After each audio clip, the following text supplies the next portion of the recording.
Hi everyone, it's Pastor Gena and Pastor Seth, and we are in our last week in our month of prayer. And on Sunday, Pastor Michelle did the online service, and then we also had a guest speaker, Bill. And so please go back and look at those videos and get caught up on, get a little more into what Seth and I are going to kind of talk about today. But they did pray, the whole sermon was about praying for our city and aligning our hearts with the will of God. And that when we do that, he gives us the strength and courage to go out and partner with him. But the key is that it all begins with prayer. And so as you can see, we're up here on the roof at Imago and we're overlooking the city. And I thought that this would actually be a great place to start this video. God kind of was talking to me a little bit about, like, if you don't actually see the city, if you don't actually take time to look and pay attention to what's going on, then it's going to be really hard to pray for the city. And I think that when you think about praying for the city, I know for me, it evokes a lot of emotions. Honestly, it just doesn't come naturally to me. It's not one of those things that I think about often. And then that actually creates some guilt and a little bit of shame. And so a couple weeks ago, I encouraged all of you to, when you get stuck in these areas of prayer, to reach out to somebody that you know who loves to pray in this kind of way. And so that's why Seth is here. I just thought it would be good to kind of hear from him, and so that we could all learn about what praying for the city could look like and open up our imaginations. And so, Seth, welcome. I have a couple questions. Here we go. All right. So what comes to your mind when you think about praying for the city? Yeah, when I think about praying for the city, I often am thinking about, what am I hearing in the news? Because I'm like constantly reading the news around Portland with this lens of like, what might God be inviting us into right now? I'm thinking about, what are the stories I'm hearing from people around me? And I'm thinking about, what am I just like seeing with my neighbors, my literal neighbors, like the people who are literally right next to me, but also neighbors across the city, these people that we're in community with. What am I hearing? What are the voices saying? What are people excited about? What are people sad about? And what does God have to say about any of that? So could you kind of just give us a little snapshot of things that you see going on in our city? Yeah. So like in this last week, I'm having conversations with folks around an increase of kids who are entering into foster care, right? And because everyone is so strapped for resources right now, that means both kids entering into foster care aren't getting all that they need, but also bio families who are trying to be reunified with their kids are not getting the resources they need. I think God has something to say about that. When you look around Portland, for many of us, one of the first things that we're struck with is the amount of folks who do not have homes and are living outside right now, right? I believe that there are like systemic things going on that are causing that to happen. And I believe God has something to say about that right now. I know that in our refugee resettlement community, we're about to have hundreds and hundreds more folks with refugee status becoming our new neighbors than we have in the last 5 or 6 years. God has something to say about what he's inviting his church into those spaces. And it's our job to not figure out all of what that has to be all the time, but to partner with God in what he's already having in the works, right? Yeah. And I can't experience that unless I'm in prayer. Okay, so for some of us, when we hear this, there's some walls and some apprehension that comes up.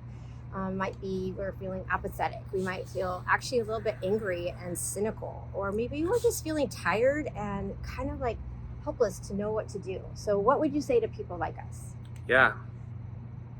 I would say, first of all, take a deep breath.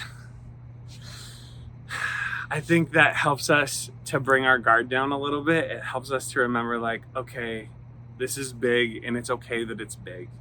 When I take a deep breath, it just kind of resets my body. That's what I tell my kids. I'm like, let's reset our bodies. Let's take a deep breath, right? And so I think when we hear these things, let's reset. And then let's enter into prayer about it. Let's say, God, what do you have to say about this? God, what's mine to hold in this, right? And that's a really important question, because I think when we hear these big issues around our city, we're like, I can't fix that. So instead of doing something, I'm just going to do nothing, right? I'm going to back out. That's someone else's to deal with. But what is probably more true is that God has something for each of us to do in these different spaces. It's not fixing everything all the time. It's not ours to hold all the things. But there are some things that we might be able to participate in with God. And I think that when we enter into prayer, we remember like the power of who God is, which frees us from feeling the guilt and the burden of having to fix it all on our own, right? Which is really, really important. Yeah, and actually, I think that's the thing that you reassure me of all the time, that it's not always these huge, big things that we have to do, but it's just kind of like our normal everyday lives are going on, and we have things in those spaces that really need our attention, but it's just kind of taking that breath and pausing and backing up and just asking God what is kind of maybe the one thing that we could do. So yeah. Okay, so I know that there's some people who can't wait to get out into the city and get going and partner with God. So what would you say to them?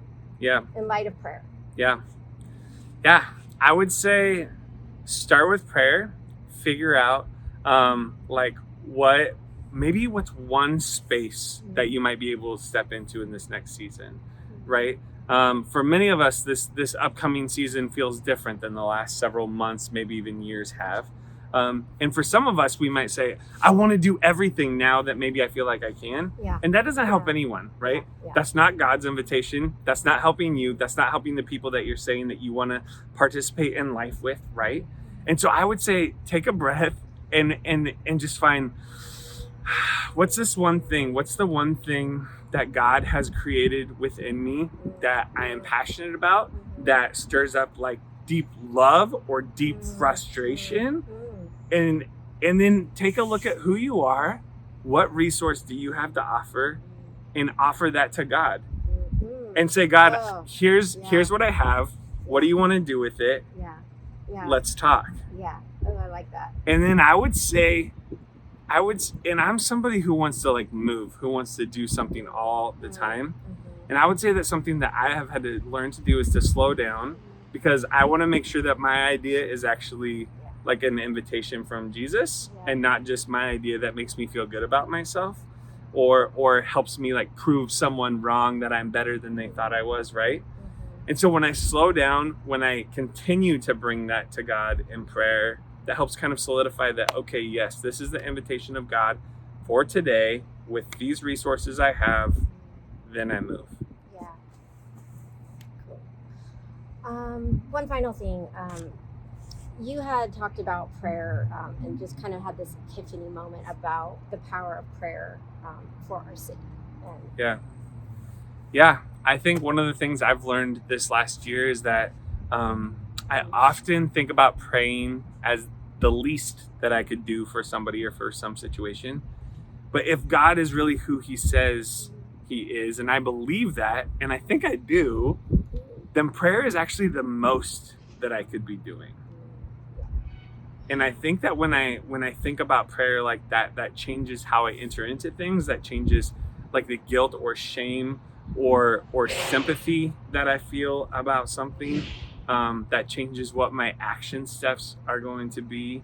And it grounds me in the reality of who Jesus is and what he's offering to us as we seek to offer something to our city.